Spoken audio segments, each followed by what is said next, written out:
Blend ko lang, te, ha. Sorry, hindi ko alam na pigmented. Gusto ko lang sabihin na kung wala pa kayong pambili kay Juday, dito muna kayo kay Sweet Mint. Wala naman kasi talagang pinagkaiba. Ito yung loob niya. Meron akong dalawang shades ng contour, meron akong matte highlighter, tapos meron akong shimmery highlighter. Ito yung unang shade ng contour. Ito yung pangalawa. Ito yung matte highlighter. Ito naman yung shimmery highlighter. Ganda, te, parang tubig. Ito yung gagamitin kong contour. Napasobra. Akala ko kasi hindi siya masyadong pigmented. Wait lang. Nabigla ako doon. O, diba? 5 kilo agad na nabawa sa akin. Hindi na ulit ako nagdagdag ng product. Ito na lang natira sa brush ko. Katakot tong sweet mint, te.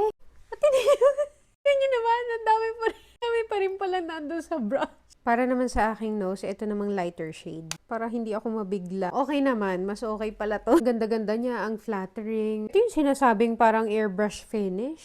Parang wala lang nakalagay. Minimimik lang talaga niya yung shadows ng face mo. Ang perfect nitong contour na to. Yung talaga mga brand na hindi mo ine-expect ay yun pa yung maganda eh. Lagi ko nga sinasabi, hindi ko mot mura, pangit, at hindi ko mot mahal, maganda. Gamitin ko na rin eyeshadow yung pinang contour ko ng cheeks ko. Bogs. Ang ganda agad ng mata. Aminin mo, naging one palette challenge itong video na ito. Ang ganda kasi, pwede mo siyang gamitin sa buong face mo. Napaka-patwitams ng dating. Magma-matte highlighter na tayo.